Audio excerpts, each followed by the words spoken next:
आपकी बार माँ दुर्गा भवानी डोली में बैठकर आ रही है, सबको खुशियाँ देगी, आनंद देगी, ऐसा भाव रखते हैं। आज से नवरात्रे प्रारंभ हुए हैं, 9 दिन तक आप लोग एक मंत्र का उच्चारण हमेशा करते आए माँ जगत जननी के, जगत जगदम्बा के। जयंती मंगला काली भद्रकाली कपालिनी दुर्गा क्षमा शिवा गात्री स्वाहा स्वधा नमस्तुते। मंत्र का उच्चारण और कितना प्रबल है। 15 तारीख से गुप्त नवरात्रे प्रारंभ हो जाएंगे। जब नवरात्रे प्रारंभ हो, गुप्त नवरात्रे प्रारंभ हो, गुप्त नवरात्रे का मतलब होता है कि गोपनीय रूप से शिव की और शक्ति की आराधना करना। गुप्त नवरात्रे में 24 घंटे में से अगर 5 मिनट निकाल लो और 5 मिनट बैठकर कुछ मत करो, अपने हाथ में भी अगर एक गुप्त रुपया, कोई सिक्का, 1, 2, 5, 10 जो भी सिक्का तुम्हारे पास में हो, चांदी का हो या 1 रुपया का हो या सोने का हो या हीरे का हो, जो भी हो तुम्हारी मर्जी, या अपना ये रुपया जो आप लोग आरती में चढ़ाती हो, कोई सा भी 1 रुपया अपने हाथ में रखकर बेलपत्र के साथ अगर प्रतिदिन शिव के मंत्र का जाप करती हो और माँ आदिशक्ति के नाम का एक दीपक शिव के मंदिर में अगर लगा देती हो या देवी के मंदिर में शिव के नाम का दीपक लगा देती हो और वो रुपया, वो बेलपत्र 9 दिन तक अपने हाथ में रोज रखना है। 5 मिनट रखो, 2 मिनट रखो और उस रुपए और बेलपत्र को अपने पास रखो। 9वां दिन पूर्ण हो, बेलपत्र शिव को समर्पित कर दो और वो रुपया शिव जी को स्पर्श कराकर वापिस अपने हाथ में लेकर अपनी अलमारी में या तिजोरी में रखो। वो गोपनीय गुप्त नवरात्रे आपकी जीवन में ऐसी संपदा देता है कि जीवन में वैभव की कमी नहीं। शिव और शक्ति इन दोनों की साधना गुप्त नवरात्रे ये नहीं कर सकते तो थोड़े से अनार का रस या अनार के दाने, थोड़े से 2-4 दाने प्रतिदिन अनार के दाने 2-4 अपनी माता रानी के, शिव के स्मरण में, अपना घर का जो मंदिर हो जिसमें भगवान बैठे हों, तुम्हारे घर के मंदिर में जो भी भगवान बैठे हैं, अगर 9 दिन तक लगातार अनार के 2-4 दाने का भी आप रोज माता रानी को अगर भोग लगाती हो और उस अनार के दाने का या शिव को भोग लगाते हो, उस अनार के दाने का घर के जितने सदस्य हैं 1-1 दाना अनार का सब खा लें। शरीर में रोग कैसा भी हो वो रोग समाप्त होकर ही रहता है। गुप्त नवरात्रे शिव और शक्ति की आराधना के होते हैं। माँ जगत जननी जगदम्बा से प्रार्थना करा करो कि तू मेरे घर में एक बार जरूर। देवी माता को अग्नि तत्व की प्रियता है। माँ को क्या चाहिए तो कहा मुझे अग्नि तत्व की प्रियता। माँ जी को, माँ दुर्गा भवानी को क्या प्रिय है तो कहा ज्योत, अग्नि, यज्ञ की आहुति, हवन, धूप। जगत जननी दुर्गा भवानी को, आदि शक्ति भवानी को अग्नि तत्व प्रिय। भगवान शंकर को जल चढ़ता है और माँ दुर्गा भवानी की ज्योत लगती है, धूप छूटती है, हवन होता है, यज्ञ होता है। माँ को प्रियता अग्नि। केवल नवरात्रे व्रत करने से पूर्ण नहीं होते, केवल नवरात्रे 9 दिन तक भूखे रहने से पूर्ण नहीं होते, केवल नवरात्रे नवरात्रि तक जागने से पूर्ण नहीं होते, केवल नवरात्रे घर में ज्योत जलाने से पूर्ण नहीं होते, केवल नवरात्रे 9 दिन तक जवारे बोने से पूर्ण नहीं होते, केवल नवरात्रे 9 दिन तक कलश स्थापना से पूर्ण नहीं होते। नवरात्रे पूर्ण जब माने जाते हैं जब आप घर में रहने वाली नारी का आदर करना प्रारंभ कर दो। प्रत्येक कन्या में, प्रत्येक बच्ची में तुम्हें माँ जगत जननी का स्वरूप नजर आने लगे और आप स्त्री को सम्मान देने लगे, आदर करने लगे, तो समझना कि नवरात्रे सिद्ध हो गए, नवरात्रे में आपकी साधना सिद्ध हो गई। आज से नवरात्रे प्रारंभ हुए हैं, 9 दिन तक सवेरे उठते से ही पहला 1 लोटा जल शिव को, क्योंकि उसी के माँ जगत जननी हस्तकमल पर जल जाना जरूरी है। शंकर का चढ़ा वो हमें फल प्रदान करे, सुख दे, आनंद का दे। आज से नवरात्रे प्रारंभ हुए हैं, 9 दिन तक।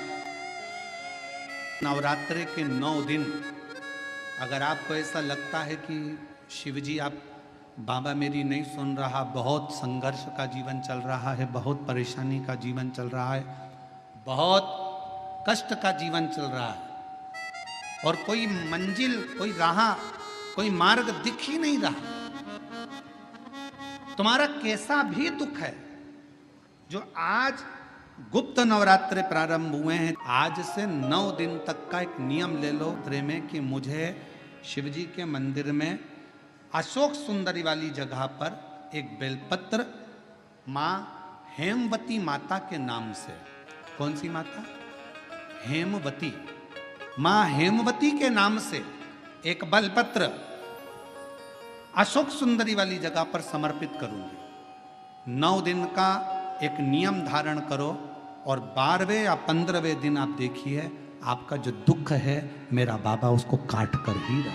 यात्रे जो आज से प्रारंभ हुए हैं, यात्रे में हेमवती माता का स्मरण करना, एक बेलपत्र का पूजन करना, या एक बेलपत्र के वृक्ष के नीचे आप 9 दिन तक भी, अगर मंदिर तक भी नहीं जा सकते, मंदिर में आप बेलपत्र रखने नहीं जा सकते, तो आपके घर के आंगन में, द्वारे पर, बगीचे में, आपके घर के आंगन में, द्वारे पर, बगीचे में, आपके घर के पास अगर कोई बेलपत्र का पौधा है, वृक्ष है, उस बेलपत्र के वृक्ष के सामने एक बेलपत्र का पत्ता रखकर भी अगर आप उस पर जल चढ़ा रहे हैं या पूजन कर रहे हैं हेमवती माता के नाम से, तो उसका फल आपको मिलेगा। और मान लो बेलपत्र का वृक्ष भी नहीं है, हम मंदिर भी नहीं जा सकते, हम कहीं नहीं जा सकते, घर से बाहर कैसे निकलें? पानी तेज है, जलवृष्टि हो रही है, बहुत सा पानी है, तो क्या करें? अपने घर में जो शिवलिंग है, तुम्हारे घर में अगर जो शिवलिंग है, तुम्हारे घर में जो शिवलिंग विराजमान है, उसी शिवलिंग के साक्षी में, सम्मुख में भी अगर हेमवती माता का नाम लेकर अगर एक बेलपत्र समर्पित करोगे 9 दिवस तक, तो उसका फल मिलेगा जरूर, उसका फल मिलेगा। फिर से बोलो, कौन माता? हेमवती। कौन है ये? शिव महापुराण की कथा कहती है, जब माता पार्वती जी हिमालय राज के घर में प्रगटी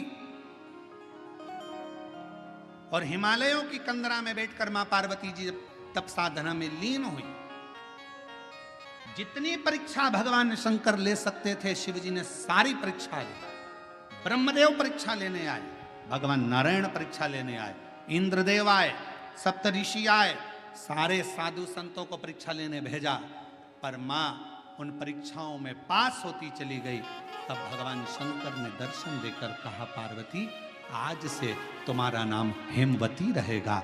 सुनो पार्वती, तुम्हारे इस नाम की आराधना जो तुम्हारे गुप्त स्वरूप में करेगा, उसको मनवांचित फल की प्राप्ति हो जाएगी। और वो फल, आज कथा अगर प्रारंभ हुई है और आप लोगों को मौका मिला है, तो इस कथा का स्मरण अपने जीवन में जरूर करें। और आप सबको मालूम होगा 4 नवरात्रे होते हैं,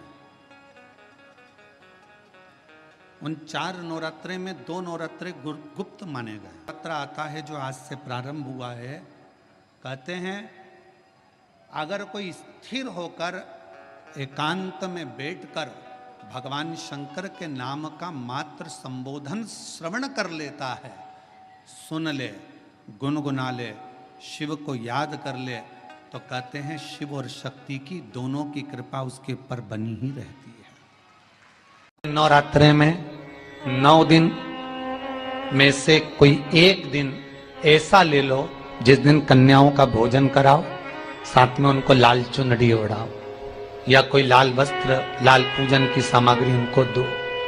आम के पल्लव की महत्वता को जरा जानिएगा, बहुत बहुत ध्यान दीजिएगा। आम के पत्ते देखें आप लोगों ने? अरे बोलो, जम के तो बोलो। देखें, उसका प्रयोग कभी आप लोगों ने करा? आम के पत्ते का कभी प्रयोग कर कर देखिएगा। अभी तो नवरात्रि चल रही है, नवरात्रे में जब 5वां दिन नवरात्रे का रहे, चैत्री नवरात्रे का 5वां दिन रहे, और मान लो कि आपके घर में किसी बच्चे की, लड़के की या लड़की का या मंगल विवाह नहीं हो रहा हो, या शादी नहीं हो रही हो, या उस लड़के लड़की के लिए बहुत प्रयास कर लिया आपने और उसकी शादी हो ही नहीं रही, अथक प्रयास आपने कर लिया और उसका मंगल विवाह नहीं हो रहा, तो ये देवी भागवत में स्पष्ट कहा गया, देवी भागवत में वर्णन किया गया है, देवी भागवत में वर्णित किया गया। और देवी भागवत में कहा गया कि आम का जो पत्ते होते हैं, आम का जो पत्ता होता है, आम का जो पल्लव होता है, उस आम के पत्ते पर हल्दी और सिंदूर, इन दोनों से स्वस्तिक का निर्माण किया जाए। देवी भागवत का संवाद है, बहुत ध्यान देना महाराज। जिन कन्याओं का विवाह ना हो पंचमी के दिन, नवरात्रे की कोई सी भी पंचमी, मतलब जो पंचमी तिथि पड़ेगी, कोई भी नवरात्रा हो, चाहे वो 4 नवरात्रे में से, चाहे वो पौष का हो, अश्विन का हो, चैत्र का हो, आषाढ़ का हो, किसी भी नवरात्रि में आप कर सकते हैं। एक पान के पत्ते पर, एक ही पत्ते पर जो 2 स्वस्तिक बनेंगे, एक हल्दी का बनेगा, एक सिंदूर का बनेगा। बस अंतर इतना है, जो हल्दी का स्वस्तिक है उस पर कंकु के चावल अर्थात रौली के चावल, रोली कुंकू के चावल रखना है, और जो सिंदूर का है उस पे हल्दी के चावल रखना। इतना रखकर जिस लड़का लड़की का विवाह नहीं होता उसकी हथेली पर रखकर उसका नाम और गोत्र बोलकर महाराज उसको ले जाकर नीम के पेड़ के नीचे उसको रख दिया जाता है। मात्र 3.5 या 4 महीने ऐसे रहते हैं जिसके अंदर उस लड़का लड़की का विवाह पक्का हो जाता है। जिसका विवाह नहीं होता केवल उसी के लिए, जिसका मंगल विवाह ना हो रहा, आम के पल्लव में शिव का वर प्रदान है, आम के पल्लव में शंकर का आशीर्वाद। इसका वर है ये शंकर का।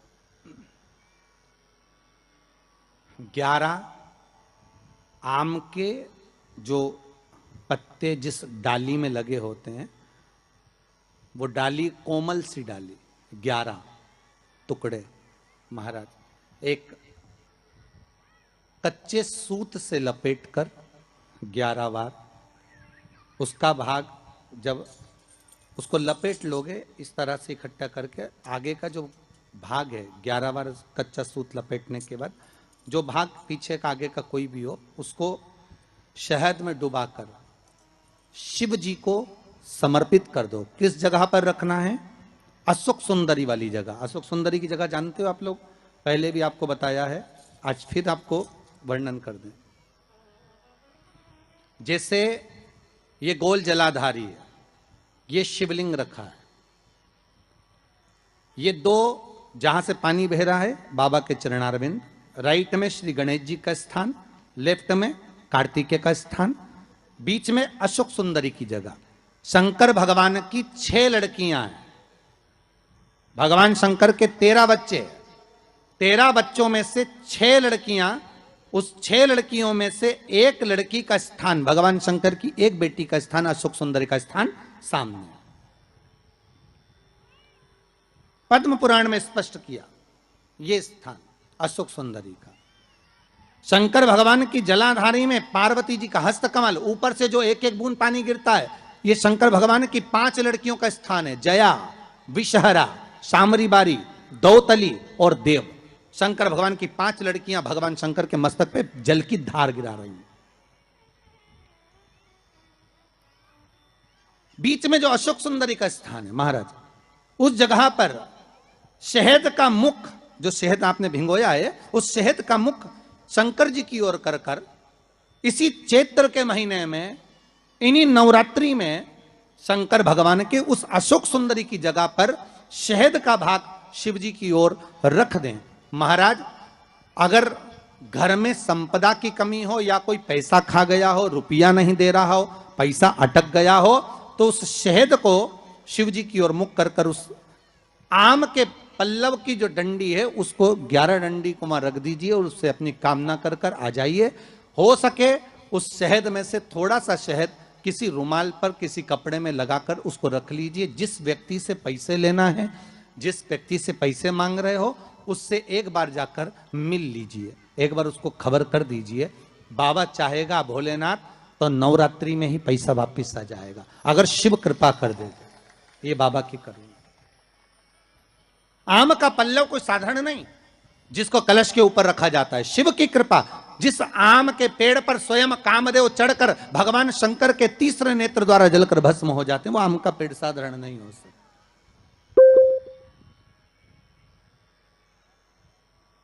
सहज नहीं है। और वैसे भी शिव शिव है। घर में ज्यादा रोग हो, बीमारी हो, ज्यादा तकलीफें आ रही हो, कष्ट बढ़ रहा हो, बीमारियां बढ़ रही हो, या भय लग रहा हो, डर लग रहा हो, हृदय चित्त में कहीं ना कहीं आपको भय का भान हो रहा हो, तो एक लोटा पानी एक कलश में जल भर कर रख लीजिए और रात भर उसको रखे रहने दो। नवरात्र चल रहा है, उस कलश को रात भर रखकर सुबह सुबह उस कलश में एक बेलपत्र डालकर उस जल को नीम के पेड़ के नीचे, जहां चैत्री नवरात्रि में नीम के पेड़ के नीचे सारी विद्याएं, आद्य शक्तियां, सारी देवी उस नीम के पेड़ के नीचे विराजमान रहती हैं। उस कलश में एक बेलपत्र डालकर रात भर रखकर उस जल को पूरे घर में घुमाकर उस नीम के पेड़ के नीचे समर्पित कर दीजिए महाराज। घर में भय लगना बंद हो जाएगा, कोई बड़ी बीमारी आपको घेरेगी नहीं और उस बीमारी से, उस रोग से आप मुक्त रहेंगे। उस बीमारी से, उस रोग से आप मुक्त पाएंगे, वो बीमारी आपको घेर नहीं। विश्वनाथ को कुछ नहीं चाहिए, मेरे शंकर को चाहिए क्या? अगर आपके जीवन में ऐसा लगे कि बहुत बड़ी बीमारी आ गई और आपके घर का व्यक्ति वेंटिलेटर पर पड़ा हुआ है, तो शमी के वृक्ष के फूल ले आओ 7, और शमी के वृक्ष के 7 फूल लाकर एक एक फूल शंकर भगवान को श्री शिवाय नमस्तुभ्यम कहकर उस व्यक्ति के लिए जो पड़ा हुआ है, अंतिम सांसें गिन रहा है, जिसको अटैक आ गया, अंतिम सांसों में जो गिन रहा है, उसके नाम से भगवान शंकर पर चढ़ाना प्रारंभ कर दो। मात्र 7 पुष्प, उस शमी के वृक्ष के 7 पुष्प आप शिव को समर्पित करिए, उसका नाम और गोत्र बोलकर, और भगवान शंकर का मूल मंत्र श्री शिवाय, जम के बोलिए श्री शिवाय नमस्तुभ्यम बोलकर एक एक शमी का फूल शंकर पर चढ़ाना प्रारंभ कर दो। फिर आगे वो विश्वनाथ की मर्जी है, वो प्राण कैसे लेकर वापिस आता है, उस काल से छुड़ाकर महाकाल कैसे लाता है, ये वो जाने। आपका फर्ज केवल आप अदा करिए। जब अंत में डॉक्टर भी हार जाते हैं, जब अंत में डॉक्टर भी कह देते हैं कि अब हमारे बस का नहीं है, अब तो उस परमात्मा के हाथ में, मतलब डॉक्टर को भी मालूम है कि एक और डॉक्टर बैठा हुआ, एक डॉक्टर और है, वो बस वो थोड़ा सा दूर तो रहता है पर करीब भी बहुत है। कई लोग कहते हैं गुरुजी वो कैलाश पर रहता है बहुत, तो उनको बुलाएंगे तो आएंगे। हमने कहा कैलाश पर तो रहता ही नहीं है, जहाँ भक्त है वहाँ भगवान, वो दूर तो रहता ही नहीं। आप तो बस केवल उसको बुलाने का प्रयास करिए, आप दिल से बस उसको हाजिर, वो दिल से बुलाओ तो उसको। इसलिए देवी भागवत में लिखा है कि नवरात्रि में एक दिन, जैसे प्रतिपदा है, पहला दिन है तो एक कन्या का पूजन करो, द्वितीया है तो 2 कन्या का पूजन करो, तृतीया है तो 3 कन्या का पूजन करो, चतुर्थी है तो 4 कन्या का पूजन करो, पंचमी है 5 कन्या का पूजन करो, छठ है 6 कन्या का पूजन करो, सप्तमी है 7 कन्या का पूजन करो, अष्टमी है 8 कन्या का पूजन करो, नवमी है, जम के बोलो, 9 कन्याओं का पूजन करो। और अगर इस तरह से आप पूजन नहीं कर सकते नवरात्रि में, तो 9 कन्याओं का पूजन एक साथ, या तो अष्टमी के दिन या नवमी के दिन कर दो, या मध्य में, बीच में भी आप कर सकते हो एक साथ। पर अगर आपकी कोई कामना है, आपकी कोई इच्छा है, मालूम पड़े, जैसे कई लोग कहते हैं कि हमारी इच्छा है, हमारी वो मकान नहीं बिक रहा, या हमारी वो जमीन नहीं खरीदी जा रही, या हमारी कोई कंपनी नहीं डल रही, या हमारे काम में ये अड़चन आ रही है, तो नवरात्रि में, 4 नवरात्रि में से किसी भी नवरात्रि में आप नियम बना लो कि एक कलश की स्थापना कर कर एक दिन में एक कन्या का पूजन कर कर उसको भोजन कराना, लाल वस्त्र देना, लाल चुनरी देना, दूसरे दिन में 2 कन्याओं का पूजन कर कर लाल वस्त्र ओढ़ाना, लाल चुनरी देना, तीसरे दिन में 3, चौथे दिन में 4, 5वें दिन में 5, ऐसे 7-9 दिन तक एक एक कन्याओं के क्रम को बढ़ाते बढ़ाते बढ़ाते बढ़ाते आप उस पूजन का विधान प्रबल कर सकते। क्या मैं नवरात्रि में अगर मान लो कोई साधना करना हो तो कौन सी साधना करना चाहिए? हम किसकी आराधना करें? हम 9 दिन तक किसकी साधना करें? तो अगर बन सके तो देवी भागवत में सबसे सुंदर साधना यही है कि हम एक दिन में एक कन्या के चरण धोकर पूजन कर कर उस कन्या को भोजन कराकर उसका स्मरण करें। हाँ, ये जरूर है, अभी कोरोना महामारी चल रही है तो इस नवरात्रि में भले ना करें, पर आगे की नवरात्रि में जब नवरात्रि अच्छे रहे, कोरोना से मुक्त रहे, तब आप किसी कन्या को एक दिन में 1, 2 दिन में 2, 3 दिन में 3, 4 दिन में 4, 5 दिन में 5, ऐसे नवरात्रि 4 बार जो नवरात्रि आती, किसी भी नवरात्रि में आप स्मरण कर उसका फल मिलेगा।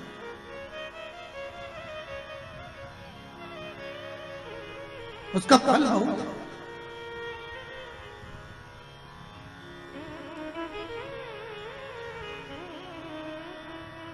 जैसे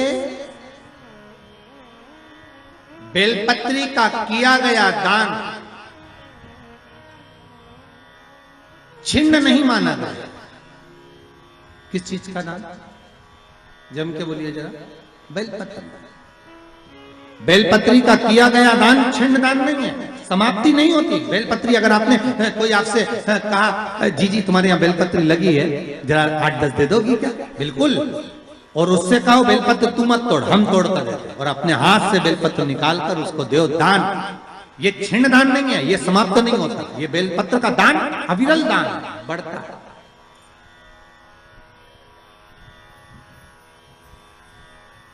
सुख का भान करता है।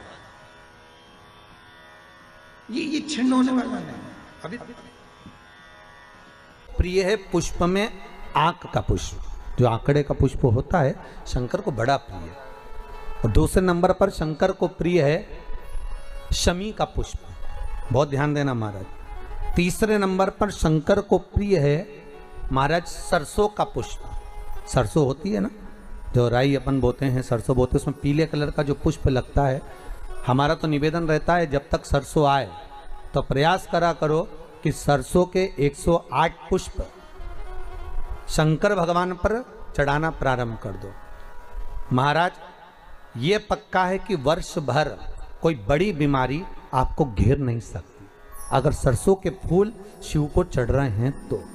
और प्रयास करना कि सरसों का जो पुष्प होता है, सरसों का जो फूल होता है महाराज, अगर कोई व्यक्ति को किडनी या लीवर से जुड़ी हुई कोई तकलीफ होती है, या किसी व्यक्ति का एक्सीडेंट हो गया होता है और उसका कोई अंग रह गया हो, कोई शरीर का कोई भाग रह गया और वो काम नहीं कर रहा हो, जैसे किसी के पांव रह जाते हैं एक्सीडेंट के बाद, किसी का हाथ रह जाता है, या कोई अंग काम नहीं कर रहा हो, वहाँ ब्लड पहुँच नहीं रहा हो, वो जगह एकदम सुन्न हो गई हो, खाली पड़ गई हो, तो उसके लिए शिव महापुराण की कथा कहती है कि सरसों के पुष्प 11 शंकर जी के राइट भाग में, जहाँ शिव जी के गण दरवाजे के द्वारपाल मणिभद्र जिस जगह पर निवास करते हैं, कौन निवास करते हैं? मणिभद्र। शंकर जी के दरवाजे के द्वारपाल हैं मणिभद्र जी। तो मणिभद्र दरवाजे के द्वारपाल में राइट भाग में मणिभद्र जी विराजते हैं। मतलब राइट भाग कौन सा हुआ? जब आप मंदिर से बाहर निकलेंगे तो राइट भाग, मंदिर में प्रवेश करेंगे जब राइट नहीं होना चाहिए, आप मंदिर से जब जाएं तो राइट भाग।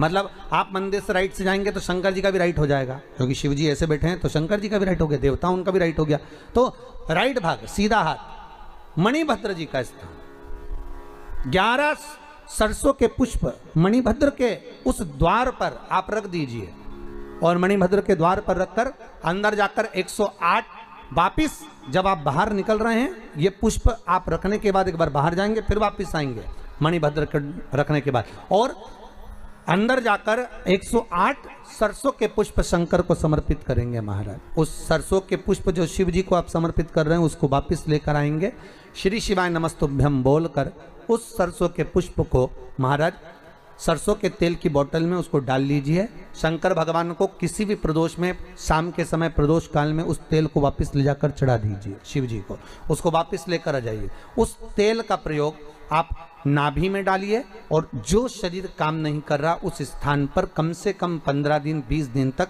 उसकी मालिश करना प्रारंभ करिए। बाबा चाहेगा तो चलाने का प्रयास कर देगा और वो अंग, वो शरीर काम करने लगेगा। मणिभद्र का स्मरण, श्री शिवाय नमस्तुभ्यम, सब बोलिए एक बार जमकर, श्री, अरे पहले बोल दिया, हमारे साथ तो बोलो, श्री शिवाय नमस्तुभ्यम। भगवान शिव के मंत्र का स्मरण कर कर करते सरसों का जो पुष्प है उसमें आनंद की अनुभूति है, आनंद की अनुभूति। अमृत के बूंद से प्रकट हुआ है पान का पत्ता। 33 कोटि देवताओं के पूजन में, पाठ में, अर्चना में ये अमृत का पत्ता काम आएगा।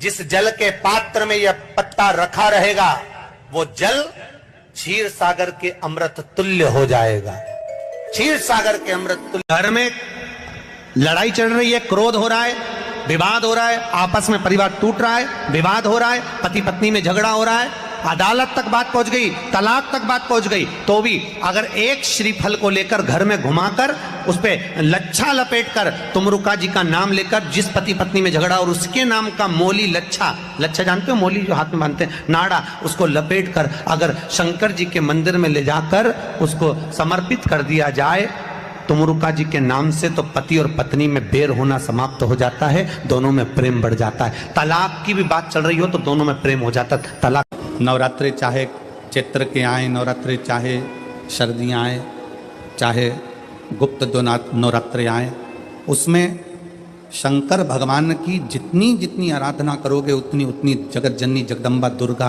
प्रसन्न होती चली जाती है और वर देती चली जाती है। उतनी में यदि पंचमी के दिन एक पुष्प में थोड़ा इत्र लगाकर ले जाना और इत्र ले जाकर बाबा के उस पंखड़ियों को बाबा के ऊपर बिखेरना, श्रृंगार करना। इत्र भगवान शंकर उसके मन की कामना को पूर्ण जरूर करते हैं।